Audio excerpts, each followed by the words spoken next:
ജെറമ്യാ പ്രവാചകന്റെ പുസ്തകത്തിൽ നിന്നുള്ള വായന 7-ാം അധ്യായം 23 മുതൽ 28 വരെയുള്ള വാക്യങ്ങൾ.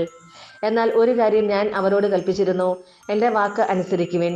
ഞാൻ നിങ്ങളുടെ ദൈവവും നിങ്ങൾ എൻ്റെ ജനവുമായിരിക്കും. ഞാൻ നിങ്ങളോട് കൽപ്പിക്കുന്ന മാർഗത്തിലൂടെ ചരിക്കുവിൻ, നിങ്ങൾക്ക് ശുഭമായിരിക്കും. അവരാകട്ടെ അനുസരിക്കുകയോ കേൾക്കുക പോലുമോ ചെയ്തില്ല. തങ്ങളുടെ ദുഷ്ടഹൃദയത്തിന്റെ പ്രേരണയനുസരിച്ച് തന്നിഷ്ടം പോലെ അവർ നടന്നു. അവരുടെ നടപ്പ് മുന്നോട്ടല്ല, പിന്നോട്ടായിരുന്നു.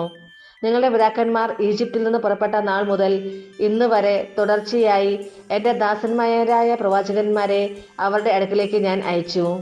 എന്നാൽ അവർ എന്നെ അനുസരിക്കുകയോ ശ്രവിക്കുക പോലുമോ ചെയ്തില്ല. പ്രത്യുത മർക്കടമുഷ്ടിയോടെ അവർ തങ്ങളുടെ പൂർവികന്മാരെക്കാൾ അധികം തിന്മ ചെയ്തു. ആകയാൽ നീ ഇക്കാര്യങ്ങളെല്ലാം അവരോട് പറയണം. എന്നാൽ അവർ കേൾക്കുകയില്ല. നീ അവരെ വിളിക്കണം, അവർ വിളി കേൾക്കുകയില്ല. നീ അവരോട് പറയണം, തങ്ങളുടെ ദൈവമായ കർത്താവിന്റെ സ്വരം ശ്രവിക്കാത്ത, ശിക്ഷണം സ്വീകരിക്കാത്ത ഒരു ജനമാണിത്. സത്യം അസ്തമിച്ചിരിക്കുന്നു, അവരുടെ നാവിൽ നിന്ന് അത് തുടച്ചു മാറ്റപ്പെട്ടിരിക്കുന്നു. നമ്മുടെ കർത്താവായ മിശിഹായ്ക്ക് സ്തുതി.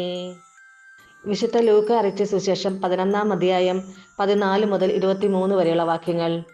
അവൻ ഊമനായ ഒരു പിശാചിനെ ബഹിഷ്കരിക്കുകയായിരുന്നു. പിശാച് പുറത്തു പോയപ്പോൾ ആ ഊമൻ സംസാരിച്ചു. ജനങ്ങൾ അത്ഭുതപ്പെട്ടു. അവരിൽ ചിലർ പറഞ്ഞു, അവൻ പിശാചുക്കളുടെ തലവനായ ബേൽസെബൂലിനെ കൊണ്ടാണ് പിശാചുക്കളെ ബഹിഷ്കരിക്കുന്നത്. വേറെ ചിലർ അവനെ പരീക്ഷിക്കുവാൻ സ്വർഗത്തിൽ നിന്ന് ഒരടയാളം അവനോട് ആവശ്യപ്പെട്ടു. അവരുടെ വിചാരങ്ങൾ അറിഞ്ഞുകൊണ്ട് അവൻ പറഞ്ഞു, അന്തഛിദ്രമുള്ള രാജ്യം നശിച്ചു പോകും, അന്തഛിദ്രമുള്ള ഭവനവും വീണുപോകും. സാത്താൻ തനിക്ക് തന്നെ എതിരായി ഭിന്നിച്ചാൽ അവന്റെ രാജ്യം എങ്ങനെ നിലനിൽക്കും? ഞാൻ ബേൽസെബൂലിനെ കൊണ്ട് പിശാചുക്കളെ പുറത്താക്കുന്നു എന്ന് നിങ്ങൾ പറയുന്നു. ബേൽസെബൂലിനെ കൊണ്ടാണ് ഞാൻ പിശാചുക്കളെ ബഹിഷ്കരിക്കുന്നതെങ്കിൽ നിങ്ങളുടെ പുത്രന്മാർ ആരെക്കൊണ്ടാണ് അവയെ ബഹിഷ്കരിക്കുന്നത്? അതുകൊണ്ട് അവർ നിങ്ങളുടെ വിധികർത്താക്കളായിരിക്കും.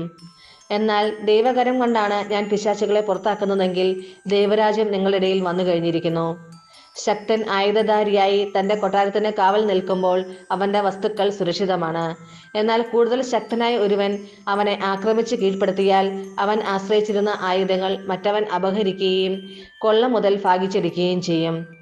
എന്നോടുകൂടെ അല്ലാത്തവൻ എനിക്കെതിരാണ്, എന്നോടുകൂടെ ശേഖരിക്കാത്തവൻ ചിതറിച്ചു കളയുന്നു. നമ്മുടെ കർത്താവായ മിശിഹായ്ക്ക് സ്തുതി.